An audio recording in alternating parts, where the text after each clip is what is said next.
today and for tomorrow, but our staff who've all worked so very hard on this program, our planning committee, Mark Johnson in our office, Barbara Giles, she's the person you see outside to fill out your little slips for the door prizes, Joe Zapata, and from the VA, Elizabeth Packer, Veronica Salazar, and Tressa Carr.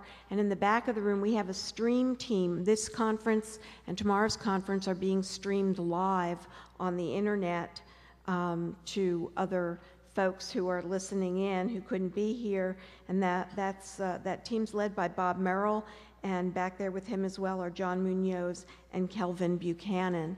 So thanks to them.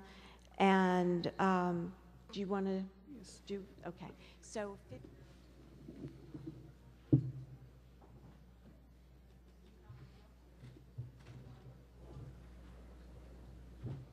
All right. Welcome back from lunch. Wasn't that a wonderful lunch? That was really good. Many of the situations we encounter in elder care present very unexpectedly. Clients experiencing changes without the benefit of planning frequently are in a very excited state or in panic mode. Working with clients in crisis requires a very special skill set. And our very own San Antonio Police Department recognizes this fact and has established a unique crisis intervention team whose specialty is in dealing with such issues. Bringing his experience as a former U.S. Marine who fought door-to-door in Fallujah, who also holds T-Close instructor certification, has a mental health peace officer certification, and has been with the San Antonio Police Department for over 6 years, is Officer Joseph Smarro.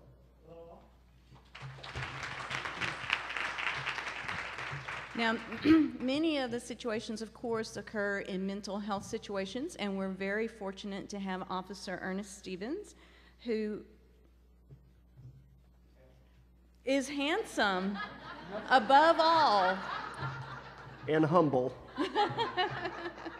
He's one of the first of 2 officers chosen for the police department's mental health detail when they initiated that. He has mental health peace officer certification. He's also T-Close advanced instructor certified, and he holds a standardized field sobriety practitioner. So please wait until you get home for any drinking. Thank you. I was kind of thrown for a loop when I saw this because we actually brought the class of survival Spanish. So bienvenidos, suelta la pistola. No, it is an honor to be here, both for me and Joe. And it was funny, I mentioned to him on the way over here, I said, man, did you ever think in your wildest dreams that we'd be over here, you know, speaking at a conference like this? And he had this strange look on his face, which he always has anyway. But his response to me was quite strange. What'd you say? It was something along the lines of, partner, I've known you a long time, but I should never be in your wildest dreams. Yeah. All right, he's the funny guy. All right, what we're going to do is we're going to talk a little bit about our unit, how we got started. I'll give you a little background on it. I'll talk to you about exactly what we do. We kind of hold a 2-part function. Part of it is training, and then a lot of it is the operational issues when we're out on the street. In a moment, I'm going to show you a video. I'm sorry for the quality. It's a little bit older video from 2008, so that's when I had my video camera sitting real still in front of the television, you know, trying to record it so I could play it back. But if you miss any of the audio or something, I'll kind of give you a recap of what it's about, and then we'll go from there. So I think, is that the first slide up?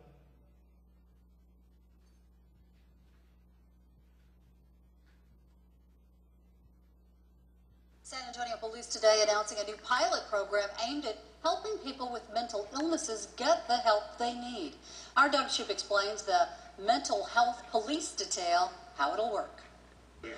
Police have partnered with mental health leaders to treat people with mental illness as patients, not criminals. We've recognized that there is a critical need for our citizens with mental health concerns. 2 specially trained officers will now team up with mental health caseworkers to to respond to mental health crisis calls and get nonviolent people treatment right away rather than put them in jail first. Many parents are very grateful now that they don't have to go to our jails to pick up their loved ones who, to no fault of their own, find themselves with these very dreadful and difficult illnesses. The officers with the mental health police detail have also undergone intense training on how to calm people in a mental health crisis who threaten to hurt themselves or others. It's not necessarily about being a kinder, gentler police department. It's about being a smarter police department and understanding these issues exist and that there is a way of dealing with them. Officers trained to help people with mental illness frees up patrol officers so they can return to other service calls. The benefit to the public, the benefit for those with mental illnesses, the efficiencies that this creates for the police department can't be overstated. Now, police say that this new detail will also help to reduce the number of repeat responses. Officers say there are some people who suffer from mental illness here in San Antonio who call the police department more than 200 times per year. The police chief says he hopes to expand the detail in the future. Reporting live outside police headquarters tonight, Doug Shoup, KSAT 12. Okay. A couple of things I want to point out on the video that the chief talked about. Now, this was taken in October, November 2008, maybe December 2008. One of the things he said was, it's not about being a kinder, gentler police department, it's about being a smarter police department. And I don't think he could have said that any bit better. He also talked about some of the repeat callers. How many of y'all work in a capacity where you deal with a lot of repeat callers? A lot of chronic, over and over and over, same issues over and over? Well, that's the same thing with the police department. And that ties up a lot of manpower, a lot of patrol time, time away from answering calls, patrolling your neighborhoods and things like that. So that was kind of the idea of beginning a unit like this, is be able to go out effectively, go into the community, find out what the issues are with some of the chronic callers, possibly they have mental illness, and see what services are available to them that we can get them plugged into. Let me tell you a little bit about how we got started, or how I got started in this. It was my day off at work. That's always a bad thing, right? When it's your day off and something happens to you. It was my day off. My partner at the time showed up to work, and they said, hey, they're going to be having a CIT class, and we work nights, 10 at night till 6 in the morning. So if you sign up for this class, you'll go to school during the day for a week, and you'll have the weekend off. He's like, oh, man, I'll do that, and Ernie wants to go too. And I'm like, I'm not even there. So I show back up to work, and my partner goes, hey, bro, we're going to be going to CIT training. I'm like, what is that? It's crisis intervention training. I'm like, okay, well, this was after 9/11, so it sounds pretty cool. What's it about? You know, is the FBI teaching it, or what is this? About terrorism? And he goes, no, man, it's about, you know, how to talk to people that have mental illness. I was like, hold on, man, what? You know, it's cool, man. You'll like it. We'll have the weekend off. I'm like, well, hold on, man. And the reason I was very hesitant about this course was, number one, in the academy, when I started back in 1992, they didn't have any training on mental illness. So my education came from the television set. What I saw on television was what I believed. Okay, if you told me you had schizophrenia, then you were one person this second and maybe another person the next, because that's what I saw. So it must have been true. So that was part of the issue. And two, those were the calls I hated going to. When they would dispatch me to a call to an individual that's suicidal or is thinking about killing his family and he has a mental illness, y'all taught me how to shoot, you taught me how to drive, you taught me the laws, you didn't teach me about this. So I'm not comfortable with this. A lot of officers aren't comfortable in doing DWIs because it's a lot of paperwork, and if you don't do them all the time, it's difficult, and they sometimes, you know, to be honest with you, things get overlooked from time to time, and that's just the reality. It's the nature of the beast. Well, that was me when it came to the outlook on mental illness. I said, okay, I'll go to the course, whatever. Well, on Thursday, now this is a week-long class. By Thursday, I'm still, you know, I'll get through this class. It's a long week, whatever. Well, they bring in a family member. Her name is Janine Owens. I'll never forget this. She comes walking in. She's about 65 years old, unscripted. She's walking up and down the aisles talking to the officers. She goes, you know, I'm a street walker in San Antonio. We're all kind of like, what? She goes, I give tours downtown, okay? Get your mind out of there. Sorry. So she's talking, but she starts talking about her son, Jeffrey, who's got schizophrenia. She has schizoaffective disorder, which is attached with a mood disorder, and how he becomes very violent, both emotionally, physically, mentally, everything against her. And she now doesn't live in her own world. She lives in his world. And she says, And I'll never forget what she said. She said, one day, one of you officers will have to come to my house, and you'll probably have to shoot and kill my son. And I want you to know that it's okay because I know that you have a family, and I want you to go home safely to them. Now think about that for a moment. Who's got children in the room? Yeah, man. There's no way in the world I'm going to look another policeman in the eye and say, you know, I know my daughter's out of control from time to time, but you may have to come over and shoot her, and if you do, you know, it's cool, man. You know, I know you got a family. No, that is not okay. The city should not have to stoop to the mindset of it's okay if the police have to come over and kill a family member because they need to go home safe to their family. That's wrong. That's why this started. We went to Chief McManus and knocked on his door. Hey, Chief, I know you got an open door policy. What about starting a mental health unit? Okay, that didn't work. So when does the fire department come to your house? When you call in a fire, right? So what do? We grab judges. We grabbed administrators of hospitals, private inpatient psychiatric facilities, the sheriff. Why did we grab the sheriff? Because the jails are overpopulated with the mentally ill. A lot of them improperly incarcerated there for misdemeanor crimes when they really just were in crisis and didn't know what they were doing. So he was on board real quick because the county was getting fined daily for overbed usage. So it was a good idea for them. You know, let's teach officers how to de-escalate, how to deal with this. We'll free up some of our, we'll free up, see what, a parrot? I guess our parrot got out, so, you know, the sheriff was on board with it, and, you know, everybody was. It just made sense, because to incarcerate somebody costs about $2,500 right off the bat, just to arrest them and walk them in the back door to the magistrate's office and start the booking process, $2,500, and then a daily fee. If we can divert them for a petty misdemeanor crime into services, you're looking at about $220. That's taxpayers' money. That's your money. It's coming out of your pocket. So it made sense. We had to put a dollar sign to it and then show them and says, okay, yeah, that makes sense. Let's try it. So that's where we're at today. What we're going to do is we'll go through this PowerPoint real quick. I want to keep some time at the very end for some questions, and hopefully you're more aware of our unit, what we do, and how to get a hold of us. All right? Let me turn this over to this guy. This guy right here. Okay, so CIT, what does it stand for? If you don't know, it's right there. Crisis Intervention Team or Crisis Intervention Training, either way, but we have a full-time mental health unit now, and we'll get into that. There's a collaborative effort between the community and policing, really for the first time. It used to be kind of one or the other, but now we're working together. We've realized the importance of working together, and it's been a win-win situation. It helps us, law enforcement, handle incidents involving the mentally ill people, again, by giving training, okay? He went through 17 years ago, 18 years ago, and I went through in 05. Now, in between there, they did recognize the importance of giving us some education, but even when I went to the academy in 05, it was sporadic. It was spread out. You might get a 2-hour block in June, and then in July we'll give you an hour, and then in August we'll give you a 3-hour block. And so, and I'll be honest, as a police cadet, not that this will probably surprise anybody in here, but my focus isn't how to talk to people the right way and dealing with the mentally ill. I mean, that's not exciting stuff, right? I mean, teach me how to drive fast, and teach me how to shoot my gun, and teach me how to breach a door, and teach me how to do all these things that I can legally do within the city. That's the exciting stuff as a police officer. Unfortunately, I mean, that's just what it is. Then I graduate, I go out there and I start working, and then I'm like, wait a minute, a lot of the calls I'm dealing with are with mentally ill people. It's consumers, it's people who are in crisis, and now I'm not armed on how to deal with this because I didn't get to kick in their door, I didn't get to chase them, I didn't get to shoot them. So all that stuff you do is great, but it really is used probably 1% of the time throughout your entire career, whereas talking to someone is something you have to do every single day, okay? I mean, that is the most important tool we have, and so I quickly realized that was something I wanted to master.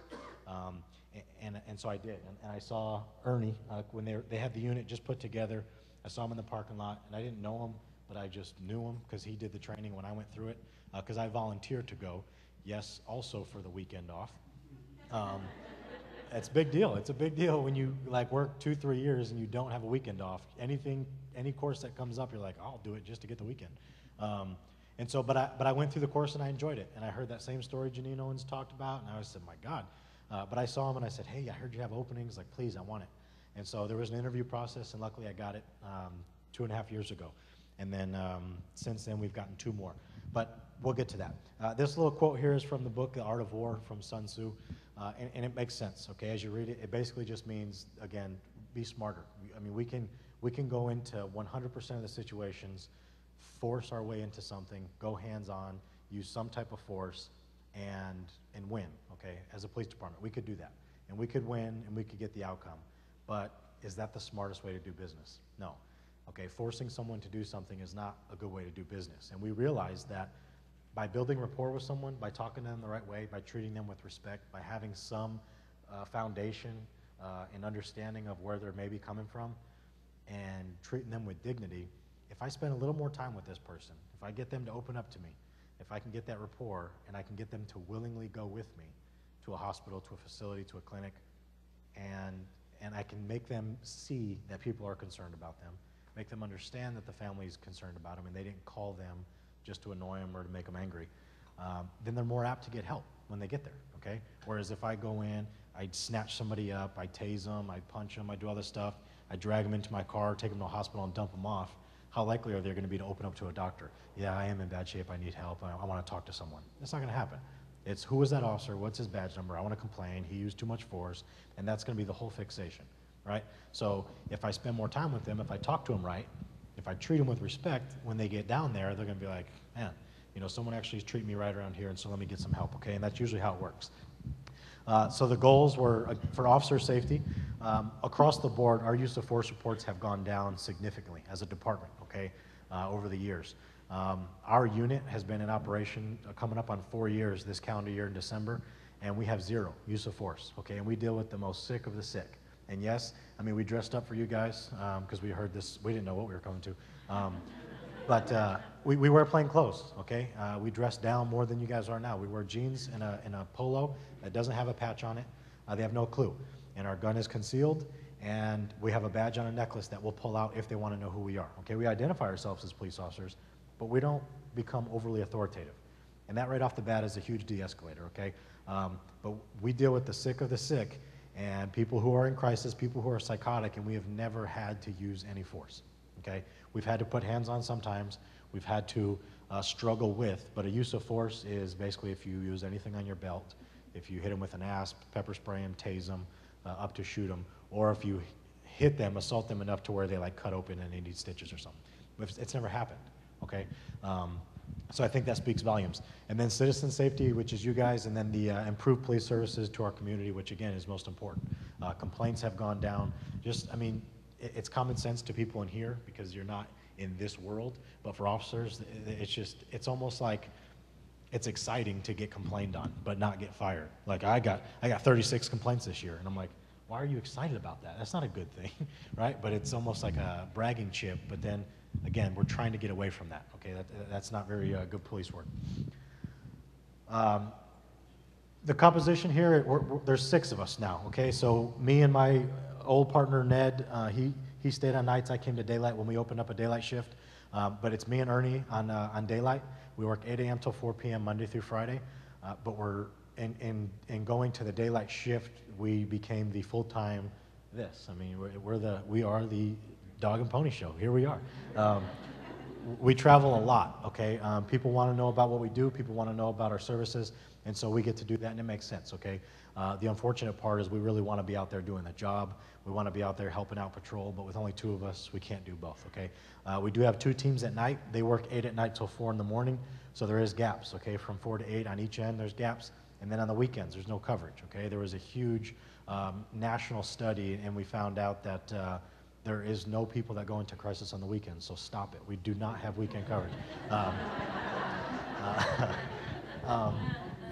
No, we do want it though, because I mean that's patrol's #1 thing. They realize what an asset we are, and so that's their #1 question when they come through is when you guys going to work weekends? And we're honest, you know, it won't be us, but we want weekend coverage, yes. But we want to expand, okay? We want more people. We understand. There's people. Houston has 24 full-time mental health police officers on their team. Bexar County, our Bexar County Sheriff's Office has 16 officers on their unit, but they're doing a lot of the warrants, and they do order for protective custodies from facilities to other facilities. They do a lot of traveling, so they kind of do different. But it says we're teamed with one mental health assessor from the Center for Healthcare Services, and that's true when suitable, okay? When we can, we do. That was more so in the beginning, I'll be honest. You know, we went out with them on every call. They would call us, an MCOT call would come into the crisis center. They would then grab us and we'd go out there with them for security, but they would do their assessment and then staff it with the doctor. Well, we were really getting the best on-the-job training we can, because none of us are licensed therapists, but we can show up after you see something enough, you become proficient at it, and we can ask the same exact questions they're gonna ask. And we really do get a good feel now because we're passionate about the job too, so it's not just a checklist, you know. It's not just a checklist for us to go in and be like, okay, have you done this? When's the last time you slept? How much do you eat? Do you have family support? When's the last time you took your meds? It's not a checklist, okay? We go off of feeling and what that person needs, and we try and help them out. But sometimes we will call them out. It's a great asset to have. We stress that onto patrol though. The patrol officers, again, they can come through the 40-hour training, but does that mean when they leave, they're gonna be experts at it? No. Are they gonna be proficient? No. If they're not excited about it and they don't realize the value behind it, it's just gonna be a training. And now that the chief's mandated it, you know, anytime you mandate something, it loses a little bit of its value. And we're getting that now. We're November away. We do a class every month, a 40-hour class. And we have one coming up in October that you guys were invited to. And then we have one in November, and then we'll have 100% of our patrol trained, okay? Which is a huge deal, because we're actually gonna be the first police department in the nation to have that. And so we give kudos to Chief McManus for that. But we're getting the people that are coming through now. I don't wanna be here. It's stupid. Okay. But you know what though? Most of those people, they change throughout the week. It's usually Wednesday when we start talking about suicide and police officer suicide and how it affects us and families and all that. And people start to change, and then by Friday they're all like wanting to hug, and it gets.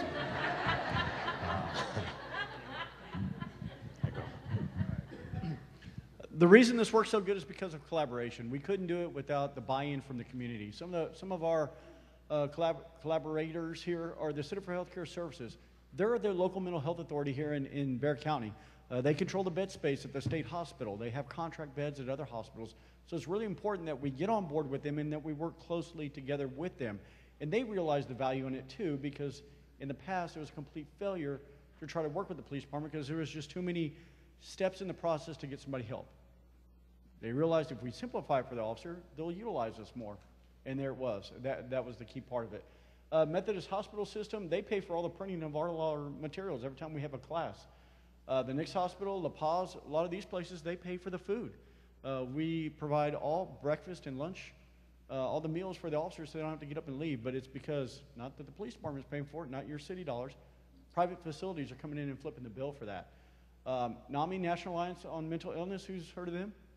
Okay, good. Huge organization here in San Antonio. Probably, they won the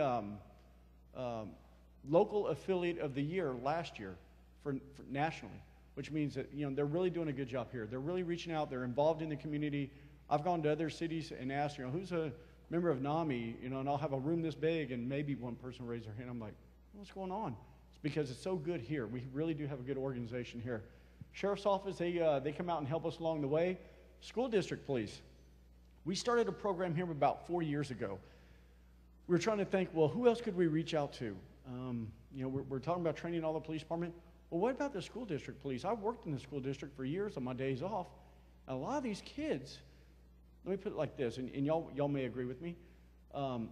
Special ed today is different from when it was when you were in school. Would you agree? Okay. Because now the schools can accommodate any and all type of developmental disability, any types of mental illness. They can be in regular classes now, some more specialized than others, but can also be in your regular classroom settings. So it was important that the school district police receive this training so they know what they're dealing with. They know that a kid with ADHD, you may need to de-escalate them or talk to them differently. Depression looks different in children than it does in adults. Maybe they're more angry, you know, and that's the only way they know how to express their depression, because they haven't got a chance to know what being sad is. So it's important that they know this. So we go out and we facilitate to all the school district police officers here, and of course the community. That's where we are right now with you. We're trying to let you know who we are and what we do, and then get feedback from you on how we can do it better. The training, all right, we'll talk about the training, then we'll talk about the operation. The training is comprised of instructors from several different law enforcement agencies and collaborations from. Of course, we bring out instructors from the Center for Healthcare Services. What we're trying to do is use experts in their field to come out and teach. It's officer-led, community-supported. Okay, so if we're gonna have a class on PTSD, we'll bring somebody in from the VA hospital and let them teach the class. If we're gonna talk about schizophrenia, we bring in a doctor from the Methodist system. When we're talking about tactics and de-escalation skills, the police department leads that part. But everybody has their share in it, so that way you're getting the best information as you can. Now, Joe said next month we're having a class in October, and you're all invited. If you write these dates down, October 15th through the 19th, that's our next 40-hour course, October 15th through the 19th. It's going to be held at the San Antonio First Church of Nazarene, SAFN, San Antonio First Church of the Nazarene. That church lends us their facility for an entire week, and we teach about 80 officers during that 40-hour block. And what we do is we ask the community, if you'd like to come as an observer, the class is free. Just give us a call, and I'll give you a phone number right now. Sergeant Ramana Lopez, L-O-P-E-Z, Ramana Lopez, 289-3696. 289-3696. If you'd like to come as an observer, please call her, reserve your spot. We'll print you out a manual. You'll be able to sit, we'll give you she can send you a copy of the, what the week's gonna look like, and you decide what day you wanna come. You wanna come all week? That's fine, we'd love to have you. If you just wanna come and listen to a class on emergency detention, then you'll have the times. But give her a call, let her know, and we'll reserve a slot for you. The only thing you won't do is the role plays. You're like, oh good, I don't wanna do that anyway, right? So feel free, you're our guest, we need your support, so we want you to see what we're doing, okay? And then last but not least, hospitals, of course, in NAMI San Antonio. So let's look at the training. Here's how it breaks down. 40 hours of training, okay, 1 week. 4 of those days, we do role plays. We'll give you a topic in the morning and what we cover. We'll go over the information. In the afternoon, we'll apply that type of role play. For example, Wednesdays, you heard Joe talk about suicide. We give a class on anxiety, suicide, and depression throughout the morning. That afternoon, the role plays will consist of consumers who are calling in feeling suicidal, depressed, or just have anxiety disorders.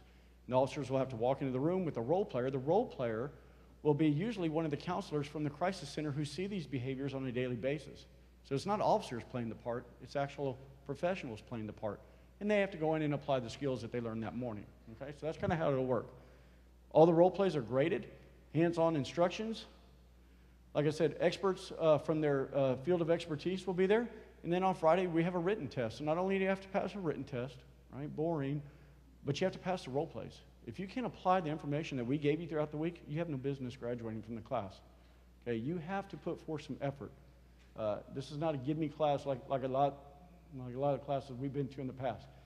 And I'll tell you, it's so important because the state of Texas thinks that this training is so important that they created a separate peace officer's license. Now, for us as a police officer, that's important to me. There's only a handful of licenses you can earn as a police officer. One is your basic proficiencies, and then your intermediate, your advanced, and your master's. Okay, those are just time on in education. And then there's very few others. There's an instructor's license, an advanced instructor's license, a field training officer's license, and then this, a mental health peace officer's license, and that's it. So once you've obtained the goal of all your licenses, you're really building a resume of, you know what, I've got some good training. I got the training so good that the state has given me a separate license for it. So once they finish the course and they've completed, they are now able to send off a small fee of $35, and the state will send you back a certificate saying that you are a certified mental peace officer. So it's an important training for an officer. Joseph? So what it's led to is the public safety unit there at 601. I don't know if anyone's been there, but it's detox. It's our drunk tank, for lack of better words. We take people there and just jump them off. And that has been a huge resource for us on patrol, okay? If you just have someone who's drunk and causing problems, you can take them to that facility, dump them off, and they sober up, but I mean, it takes 2 minutes. You walk in, you drop them off, and you walk out. That's very good for a police officer who's always in a hurry. If you didn't know, the Crisis Center, which was formerly at 527 North Leona, and then updated its address to 903 West Martin. Building was still the same, didn't move. You used the same door, but they changed an address. I'd look into that. They now have moved across the street to 601 North 3, okay? Which is even better now, because whether you're gonna drop someone off for being intoxicated or you're gonna do an application for emergency detention, you bring them to the same facility. And if they happen to be intoxicated, but they're suicidal at the same time, that's a good place for them to be anyway, because they've got to sober up before you can do a true assessment on them. But they have that. Haven for Hope, you guys familiar with Haven for Hope? Yes, you probably go there, you have consumers there, you refer people there. It's also very good. They've got Prospect Courtyard, and then they have the resident side, okay? The resident side is a very good program. PCY, I mean, people love it and people hate it. It just depends on where you stand, I guess. They built that 80-bed facility at Prospect Courtyard for the chronic homeless and mentally ill. They realized that a majority of the people at Prospect Courtyard had a diagnosable mental illness that they were choosing to self-medicate, okay, for whatever reason, cost mostly. But they also realized that a good majority of the population in there, they just choose that lifestyle, okay? People who are chronic homeless like that, they don't want help necessarily. They want to just have a place to sleep that's relatively safe, wake up, go panhandle, drink their beer, and go home and to sleep on their mat and do it again tomorrow. I mean, that's it. They've got no future outlook, but they're content with that life for whatever reason, okay? Whether that's their illness or not, that's just what they want. So it's hard to reach out to those people and force help upon them. This is just a pat on our back, things that we have done, things we've been involved with. That first international CIT conference, did anyone hear about that? That was here. We hosted the first international CIT conference in 2010, which was at the downtown Marriott on the Riverwalk. Then 2011 was in Virginia Beach.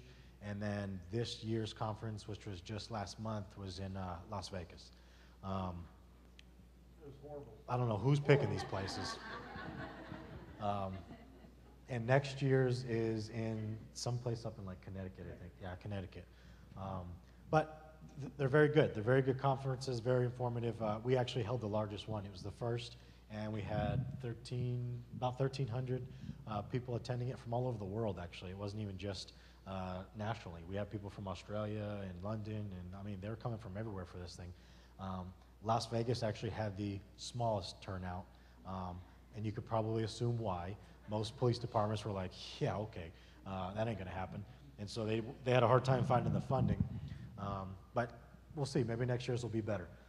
So types of illnesses that we deal with most, which all kind of have a tie into chemical dependency, but I mean the most common ones, right? Bipolar, depression, clinically diagnosed depression, schizophrenia, schizoaffective, people who are suicidal, people who are homicidal, people who have mentally decompensated or deteriorated, either health or mentally. Dementia is, we understand, a developmental. And then this multiple personality disorder or dissociative is very rare. People tend to think that, they just tell them they have it themselves, but it's actually very rare. But these are just some different things that we'll deal with.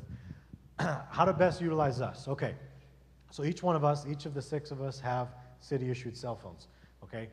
The officers tend to think that because we're officers that's a phone number for them only. That's not the case. Give it to everybody, okay? That being said, it rings nonstop, all right? People are getting the word and they call us. Now, luckily some of them, they just need a little maintenance, okay? They just need to be heard. They want someone to talk to. They just need an ear to bend. And so they'll call us, we can recognize it and be like, okay, all right, give me 10 minutes.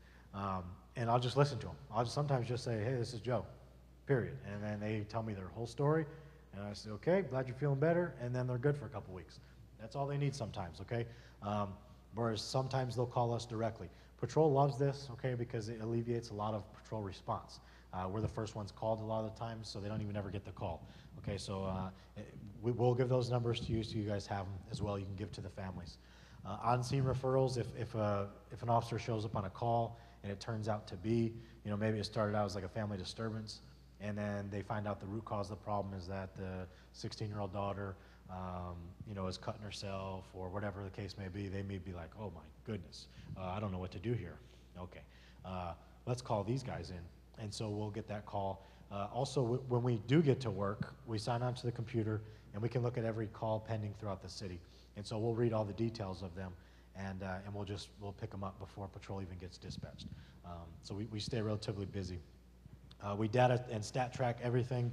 That's why we're still in business and still expanding, is because of our stats, okay? Everything has to be data-driven in order to prove our existence and whether or not we're worthy. But just some things to, again, show that it is effective is you guys know what emergency detentions are? You know, involuntary commitments. Last year, for like, say, June, as a police department, we were doing about 300, 350 emergency detentions a month. Now, I first heard that, I was like, man, that's a lot, you know, because as a mental health unit, and that's all we're really dealing with, we were only doing like, you know, 60, 80. I'm like, I mean, this is horrible. You know, we need to do more, but we don't have enough people, right? We can't do it all. So then I put it in perspective. Well, 1 year later, okay, this year we're doing almost 700 a month. And that's because of the officers are now getting it, okay? And again, it comes with community buy-in though. I worked the south side dog watch, which is overnight, before I started doing mental health. And if I had a consumer and I didn't really know how to help this person, and they're telling me they're hearing voices and seeing things that I don't see, and I'm like, what is wrong with this person? But again, no education. I'm not ashamed to stay up here and say it because I know better now. But back then, I mean, what do you think I would do with that person? I would do what all policemen do when they don't know any better and just pretend like I do know what I'm doing. Or I would fumble through it, or what I like to call pop smoke and create a diversion, and then I use a little bit of humor. And now I'm going to get some entertainment out of this because I don't know any better, right? Don't get angry with me because I'm better now. We all change. But no, I mean, I didn't know any better, so I would be like, you know, what's wrong with you, man? Like, why are you telling me these things? I don't know how to help you. Like, here, hold your arm like this, and I'm going to turn your microwave on.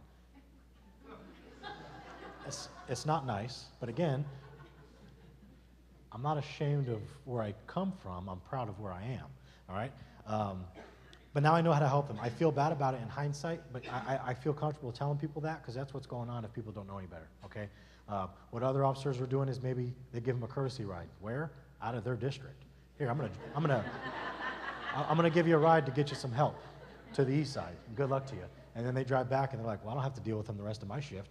Well, you just dump them off somewhere and they have no clue where they are now, right? So did they get any help at all? No. Okay, so they're now realizing that instead of doing that, if I get this person help, I may never have to deal with it again, right? If I can plug them into the right resource, if I can get them the right fit, then I may never have this call again, and they're realizing that now, okay? And so if they do the right thing the first time and take time with them and get all the information they can and write a good report on it, then they may not have to deal with them anymore. The future outlook here is we do training each month. We're doing that now. We do it out at the police academy for our officers. The class he's talking about next month in October is it's 65 to 80 officers, but it's from about 18 different agencies. Okay, it's not just San Antonio. We'll have like 10 slots for our guys, but then we have Bexar County come in. We actually train the fire department. We train EMS. We have like Balcones Heights, Leon Valley. I mean, they've come from out of state. People from Iowa have come down. U.S. Marshals come. DPS comes. I mean, a lot of people, okay, because they're getting the word. And just to take a step back real quick on the history, it all started back in 1987. There was a mentally ill consumer, and he had a knife, and they knew he was a consumer. The police knew he was a consumer. The community knew he was a consumer, but he had a knife, and he went at the officers, and they shot and killed him. And they were like, oh my, this cannot happen. What are we going to do about this? Okay, well, they decided to come up with a mental health unit. But this was back in 1987, right? And so now here we're all these years later, and yeah, in Tennessee, that's where it originated. And so here we all these years later, and we went to one of the conferences last year, and we actually met with them. We're like, man, the daddy rabbits, here they are. Like, oh, there's like an aura around them. But they were like, no, you guys have surpassed us. I mean, we want to come to your training. And even we all went to Houston to get our training because they started their program before us. They were actually the first in Texas. So we got our training from Houston. But we quickly realized that what they're doing is good. They're getting the information out there. But it's like, it's a patrolman's dream, I'll be honest, because it's a 40-hour school. But by about 1:30, 2 o'clock, they're like, you guys about good for the day? Whereas our sergeant, that Romana Lopez he gave you, that's our sergeant, that ain't gonna happen. I mean, this is like her passion. It's 5 o'clock, 5:15, we're still doing role plays. We're like, Sarge, you lose them after 4 o'clock. I don't care, everyone's okay. And there ain't no arguing with her. But we're there 8 to 5 every day, and they hate it, but you know what? They're gonna get the information, and we're not cutting them short. Expansion, we're always looking for that, okay? We're always looking to expand. I would love to have 24-hour coverage, okay?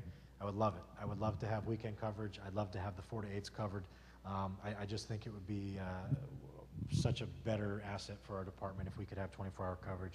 And then again, continue to work with the community needs. Now, we have about 20 minutes, which is great because we're going to field all your questions because I know there's at least 11. I don't know why you're laughing right now. Watch, there's going to be 11. Starting right here, here's one. There's going to be 10 left. Go ahead.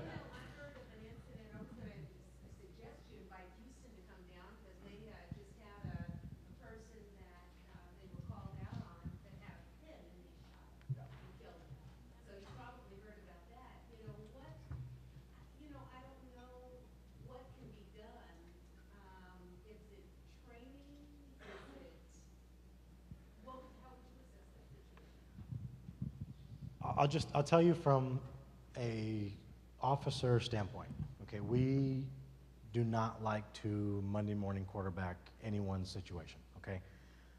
If someone had a pen and that officer felt their life was in danger, whatever the perceived threat was and they did what they had to do, I wasn't there.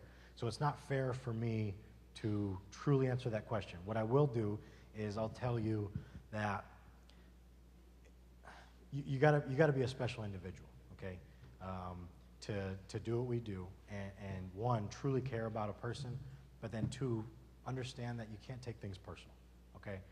It takes a lot to get me excited, okay, or like riled up about something, or like, I won't say scared, but like you're gonna get a reaction out of me, okay? Since we've been doing this, there's people that have done a lot of things. You know, I've been assaulted, I get slapped quite a bit, I've been hit with canes. But if my heart wasn't in this, would I legally, by my department standards, would I be allowed to snatch that person up and correct them real quick and tell them it's not okay to slap me or hit me or put their hands on me or do anything to me by using any force I wanted to effect an arrest or whatever I was going to do? I would be allowed to do that, right? But that's not me anymore, okay? When I get slapped or hit, this is how I tell officers about not taking it personal. I can appreciate the fact that, you know, I've been blessed enough to, I didn't know about mental illness because it's not in my immediate family. I didn't grow up with it, okay? And you know, it's highly unfortunate for the people that have to deal with it, all right? But since I've been doing this, I can appreciate if I come into someone's home and they didn't call for us, okay? They didn't want us there, but their spouse, their brother, their family member, someone else called me there to their home, right? And so now I come into your house and automatically you don't want me there, but your family's concerned about you, okay? So I've got to get you some help. I can't just turn my back on you because you're going to tell me you don't want help, right? No one really wants help until they want it. But if I come up unexpected, unannounced and say, hey, you know, I'm here to help you out, your husband's concerned about you, you're like, no, I'm fine. Well, he's saying you're not sleeping, you're not eating, you've been talking about killing yourself, and so he's really concerned. I can't not do anything. So I've got to take you. And when it comes down to me saying it's time to go, and you're like, I ain't going nowhere. I'm not going. I'm like, no, really, you got to go. Come on, man. You know, and this is why, and I'm going to be patient with them. But when it comes down to it, and I tell you, you have to come, and then I go to grab you and tell you, come on, let's go, and you slap me, why am I going to get upset about that? Why am I going to need now take it to the next level? Because again, I understand that if I force somebody to do something they don't want to do, they're not going to do it. You're not going to get the help when you get to the hospital if I dump you off and now you're like sore because I whooped on you, right? And so I get hit, I'm like, well, okay, that was not very smart. Come on now. I mean, I'll use a little humor because that always it's just confusing. After someone does something stupid to you and you use humor, they get confused. They're like, what's wrong with this guy? Why is he excited about this? But no, you just can't take it personal. And so, I don't know the exact situation as what happened with the pen. We have officers here in our department that have killed people because they pull out a wallet. It's a furtive movement. If it's nighttime and they just do this, right? And who knows? But this right here means I'm pointing something at you, and now you get shot and killed. You know, why were you doing that? Why were you doing that movement? Why did you do that gesture? It all comes down to training, but also awareness, recognition of what you're dealing with, who you're dealing with. So I just don't want to talk specifically on that because I'm not sure. And I don't want to say the officer did something wrong or right, or, but anyone's welcome to our training. I mean, we got it from them, but they know. We're in close contact. We're actually going to go meet with them in a couple weeks up in Bell County or Belton or something. And they know. I mean, they look at us with a little bit of envy, like, damn, you guys got it going on. So, okay, we got 10 more. Yes, ma'am. How would one refer a department to your training? Like a police department? Yes. How do you refer someone? How would they? Which department? SAPD? Yeah, actually, they've come. They've already come to our training. Not all of them. And we have refreshers that we do every few years also. But no, just once again, call the sergeant, call Romana Lopez, let her know we have probably a good 25, 30 slots still available for the next upcoming class. And I don't know if you heard Joe, really, he kind of said it pretty quick, but he said we train fire and EMS. I mean, that was pretty important. That was a huge leap for us because we're never on the same page with fire and EMS because we're always fighting about, well, let them sign their contract first with the city so we can say, well, look what they got, so look what we want. And, you know, that's really, well, they got all the monies and there's nothing left over. You should have signed yours first. And, I mean, that's how it is, right? It was time to bury the hatchet. It was time to get on the same page. When we went there to approach them about it, I met with their chief, their assistant chief. I said, hey, how much mental health training do you guys get when they go through the academy? Any idea how much a paramedic or a fire cadet, how much training they get in 7 months on mental health? 2 hours. I said, what? They were like, how much did you get? And I was like, oh, I didn't get any. But, but I was amazed because when they show up on their scene, they seem to have it together. And I'm like, man, well, I tell you what, Chief, we will give them 40 hours of free training because a lot of times they're called to the scene first. Somebody has an imagined threat, panic attack, think that they're having a heart attack or something like that. So they're the first ones called. Well, then they know we're a resource now. You've been through our training. We're a resource. Call us. If they don't need to go to the hospital, if they need to go maybe to an inpatient facility or somewhere different, let us do it. Let us not tie up an EMS unit, a mobile intensive care unit that's used for transport. For when you're involved in a major accident or having a heart attack, let us put them in our car and get them where they need to go. Okay? The round peg, round hole, square peg, square hole is how it should work. Next question. Yes. You mentioned that like Balcones Heights and Leon Valley, they've gone through this CIT training as well. Do most of the other municipalities within San Antonio, Nashville, Alamo Heights, Trail Hills, do their officers go through it? Yeah, I think with the exception of 2, maybe 3 departments, Kirby, Windcrest, and that might be it. Most of them have all come. At least send a representative. Because the way we set up the training is, come through the course. We're going to give you all the material you need to go back and teach the rest of your officers this material. If you need help, let us know. We'll be happy to come out there. The airport police did it. You know, the airport police came out, went through the training and said, you know what, we'll take it from here. If you just give us your stuff, we can do our own training. And then they'll call us for some maintenance and some updated resource information, things like that. But that's how the course was designed, is take this, go back and tailor it to your community based on your resources and start your own training. And it caught on like wildfire. I mean, this, you mentioned CIT or type it in, Google it, whatever. It's across the United States now. It's gone global. I'm hoping we have a conference in Australia or something. It would be nice. But it's really caught on because it's the right fit. You know, when I came on the department, I had a .357 revolver, right? Boom, you shoot it, big fire comes out there. I mean, you know you shot a gun when you pulled the trigger. Problem was, what happens throughout time? What did the bad guys start using? Right, AKs and this and that. Well, it was time to move on to something different. This was good, but it wasn't good enough. Let's go to a semi-automatic.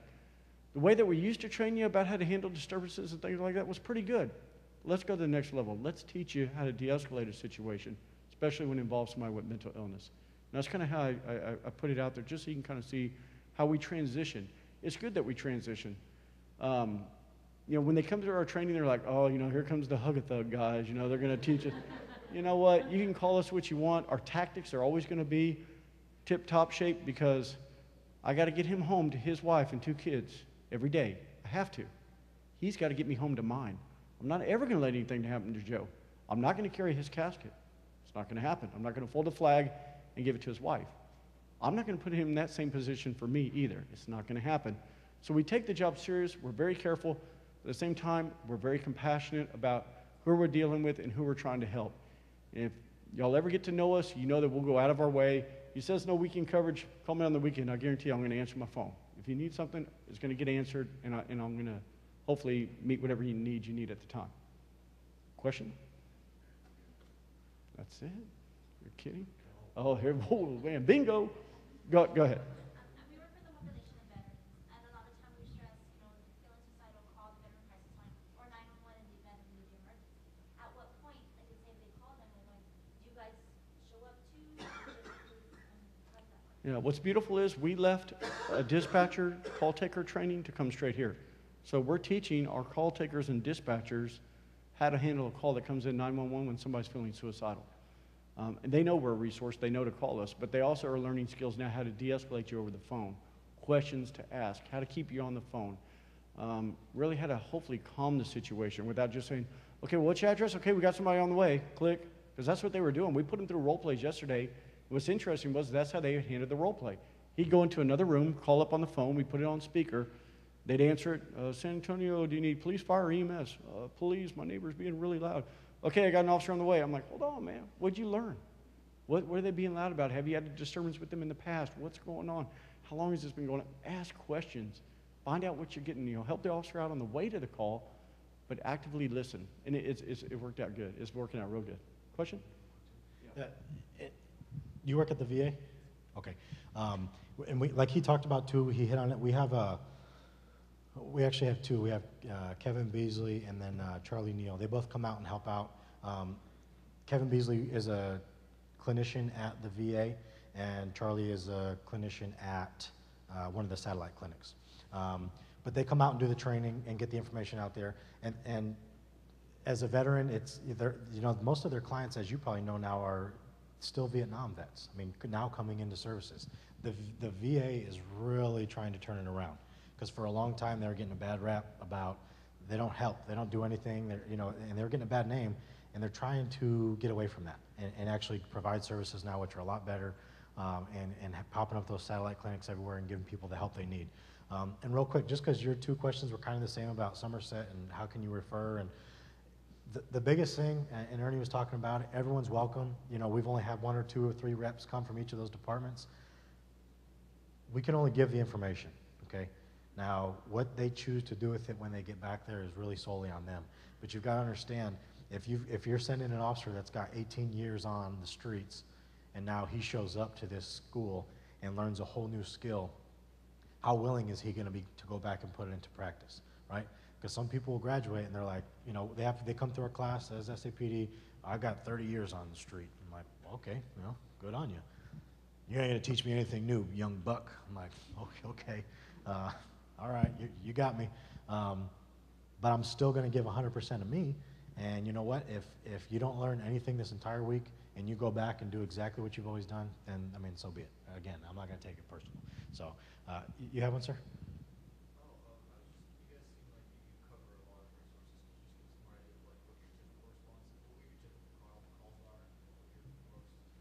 Yeah, a typical call is, I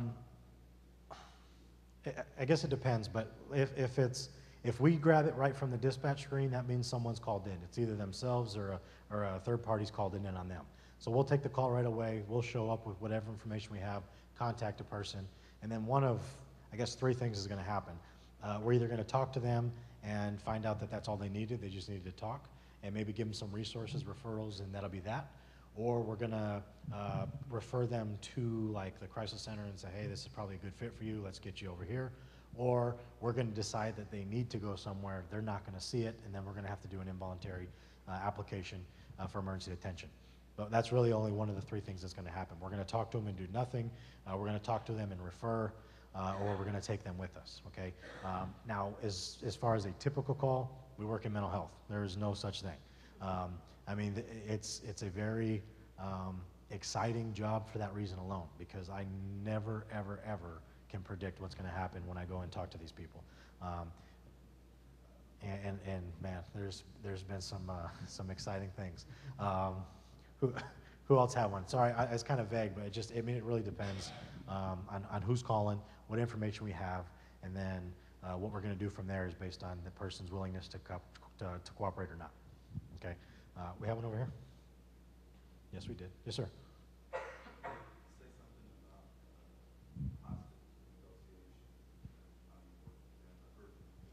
Okay. Yeah, we train with them.